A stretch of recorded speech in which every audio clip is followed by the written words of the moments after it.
Welcome to the Real Estate Espresso Podcast, your morning shot of what's new in the world of real estate investing. I'm your host, Victor Menasce. Few individuals make as many headlines as Elon Musk, and when you think of him, you often think first of Tesla or PayPal, or more recently, Twitter.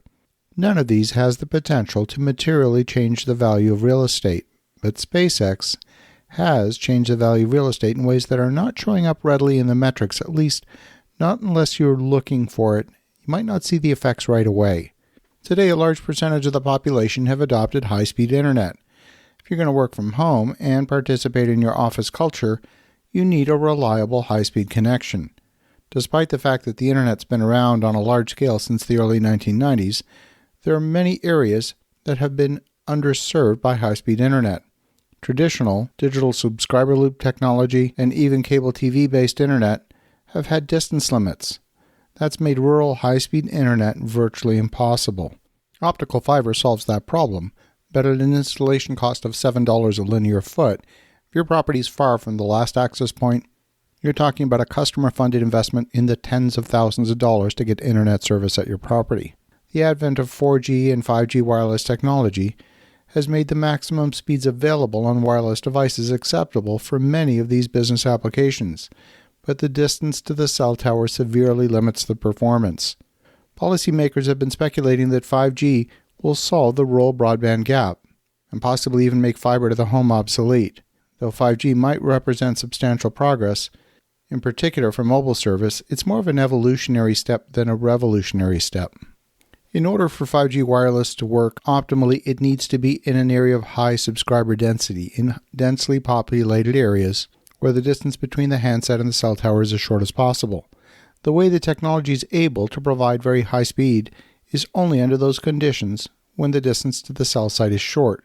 The further the distance, the slower the speed. In fact, the performance of 5G will basically degrade to 4G in rural settings. It's going to limit the bandwidth to somewhere between 15 to 25 megabits per second. For a single user, that's probably adequate for a single video conferencing stream. But for two people working from home, that's not going to be anywhere near enough to sustain two power users. This fact has kept many people from investing in rural properties. And rural properties offer a number of advantages to some families. They offer the potential of lower property taxes, lower utility costs for those relying on well water and septic. The larger land parcel offers potential for a home garden and higher quality of life than a home in the suburbs. And the effects of supply and demand often mean that rural properties are less expensive than urban properties.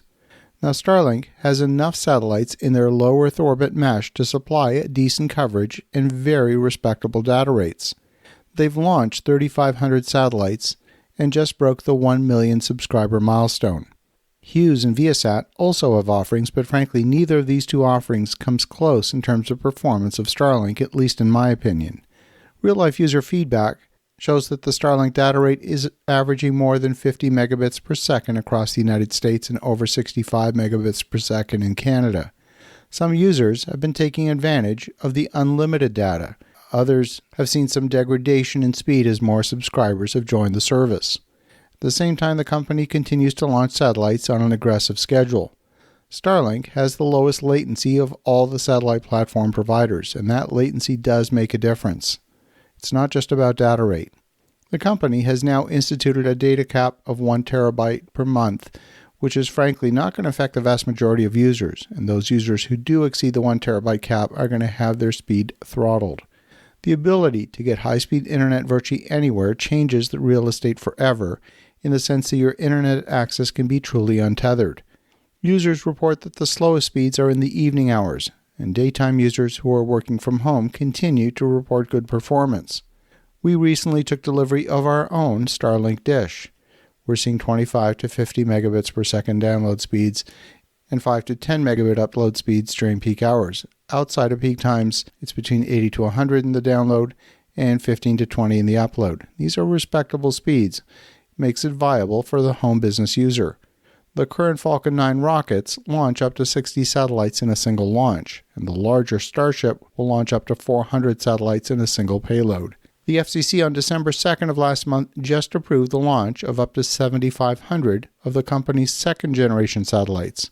Originally, the SpaceX design allows for up to 30,000 satellites. For now, the FCC wants to monitor congestion in the orbital tracks to ensure that space debris doesn't pose a threat to devices orbiting the planet. These numbers mean a very realistic, resilient, and sustainable network of satellites will offer both lifeline service and, indeed, business service rates to rural customers. And the problem with rural properties has been that the supply of rural land is high compared with the dense urban environment, and moreover, the demand is relatively low. That combination of supply and demand has kept prices depressed for rural properties. I think that's going to change. I believe the availability of respectable internet service has unlocked the demand for rural properties in a way that history has not been able to document so far. This technology is only 2 years old, and 2 of those years were during the pandemic, which is not very representative of normal market activity. There's a lot of variables affecting real estate right now, and the cost of capital is key among those variables. So as the cost of properties goes up, those seeking more affordable properties will look outside the urban core of the cities to those properties that even 3 years ago would have been out of reach, they would have been out of consideration. Today, Elon has made those properties a viable choice. As you think about that, have an awesome rest of your day. Go make some great things happen. We'll talk to you again tomorrow.